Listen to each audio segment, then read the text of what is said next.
こんにちは。ライドレックスです。今回の動画は、このチャンネルにおける1年間の総括と、来年の抱負を語る回である。さて、1年前の今頃、今年1年の抱負を動画にしていたから、それが実現できたかどうか確認してみよう。動画のタイトルは、開発中のモデル発表と、リリースシステムの変更通知である。この動画によれば、今年の活動は前の年同様、ボカロキャラの 3D モデルとオリジナルキャラクターの S、M、L および暗号妖怪クリプトイドの 3D モデルを作るということになっている。ボカロキャラは初音ミク、V4X、トリプルテールミク、グミの3体である。実際にそれらが完成したか見ていこう。まず、初音ミク、V4X である。これは今年最初に作る予定のモデルであったが、スケジュールの関係で後回しになり、完成は10月1日となった。発表は遅れたものの、仕上がりについてはとても気に入っている。原作のパッケージとプロジェクト世界のミクを意識して、顔面を平面的なアイロン型にして制作したモデルである。モデリングする際に顔面を平たくすると、頬から顎にかけて影が落ちにくくなり、アニメのベタ塗りらしさ、平面っぽさを強調できるのである。Vroid スタジオでは、顔面のメッシュをかなり細部まで調整できるため、表現できる幅が広いのである。次に、トリプルテールミクである。このモデルは3年前に俺がピアプロコンテストに応募したオリジナルデザインのミクである。コンテストに応募した1枚絵をもとに3面図を制作して、ピアプロに投稿してあったのだが、それをもとに 3D 化した。3面図より若干足を長くして、スタイルを良くしてある。個人的にこのモデルは最高傑作なのだが、他人がどう思っているのかはわからない。ミクはツインテールが特徴だから、トリプルテールのミクですよと言われても、このコンテストを知らない一般の人たちは、ツインテールじゃないならミクじゃないじゃん、と見向きされないかもしれない。今後、このモデルはこのチャンネルで頻繁に MMD 動画で登場する予定である。このモデルもピアプロで無料配布しているから、他のボカロモデル同様に、誰もがダウンロードして利用できる。このモデルが完成したのは6月10日となっている。3体目と4体目はグミである。別名メグっぽいドである。グミはライドレックスの Vroid ハブを見た視聴者さんから、グミを作ってほしいというコメント書き込みがあったのがきっかけで制作したモデルである。今年発売されたシンセサイザー V バージョンの青いゴーグルモデルを立体化した。一緒にボイスロイドモデルのグミも衣装違いで登場したため、そちらも一緒に制作した。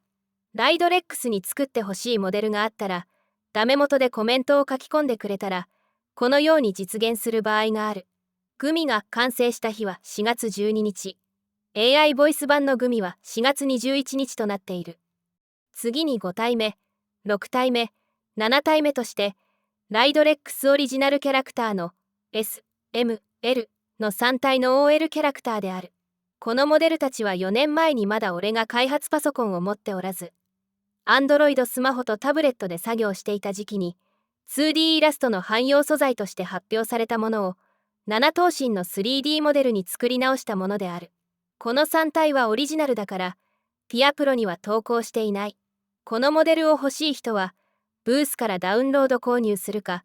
Vroid ハブの共有モデルを利用するしかない。アダルトゲーム内でも利用できる素材だから使いやすいと思うのだが、まだ他の人に使われているところを見たことがない。なぜであろうか。個人的にはとても気に入っているのだが、汎用的に使用できるように奇抜な特徴はつけずに制作したのだ。身近に実在していそうな風貌をした OL キャラのはず。皆さんの周囲にはこういう見た目のオフィスレディはいないのかな。3D モデルについては他にも、漫画のコンテストに使用するための素材として6体のモデルを作っている。また同人絵本のために作ったキャラ4体が存在する。よって1年間に制作した 3D モデルは全部で17体である。1年前の抱負動画ではさらに暗号妖怪クリプトイドというオリジナル妖怪シリーズのモデルを作ることになっているが、それらは未だに開発中であり完成はしていない。俺はもともとプレイステーションソフトやパソコンゲームソフトのキャラデザイナーで、ファンタジーロールプレイングゲームのキャラデザ仕事が多かったため、7頭身キャラを作ることが多かったので、ミニキャラは得意ではないのである。この暗号妖怪クリプトイドで初めて三頭身に挑戦しているのだが、立体的にモデリングすると三頭身キャラがなかなか可愛くならないので苦戦しているのである。おそらくクリプトイドシリーズは設計図である NFT とは見た目が少し異なるモデルが完成するはずである。手足が細すぎると、モデルを動かした際に不都合が生じるため、ボディバランスも変えるかもしれない。3D モデルについては、クリプトイドキャラを除いて1年前の予告通り、すべてのモデルが完成して発表された。次はモデリング以外の予告が実現できたか見ていこう。まずは、エビテンサークルの同人絵本である、セクシーロイド02というタイトルの大人の絵本が完成して、DL サイトとファンザから発売された。発売日は3月26日であった。前作のセクシーロイド01は、デジタルカラー絵本として前年に発売されていて、02はその続編である。02では、絵本の絵がすべて 3D モデルを撮影した絵で構成されている、大人の絵本である。仕上がりは前作よりも気に入っているのだが、なぜか売り上げは前作の3分の1に落ちた。いわゆる爆死である。このシリーズは、次回の03で一旦完結する予定である。そして、内容を一部改変して、3D アニメ化して、DL サイトとファンザで発売予定である。今年最後の作品としては、角川書店の漫画賞である、くまねこ杯プロ2024というコンテストに応募した16ページの読み切りカラー漫画がある。賞金稼ぎ目的で応募したが、受賞しなかった作品である。作品タイトルは VTuber、ブラックバニー、隣人は異常者である。内容はアパートで一人暮らししながら、人気 VTuber をやっている女性が、隣の部屋の住人と騒音トラブルになる話で、一コア系のホラーになっている。この作品は、ニコニコサイトに公開されていて、誰でも無料で読めるので、興味がある方は、この動画の説明欄のリンクから飛んで読んでください。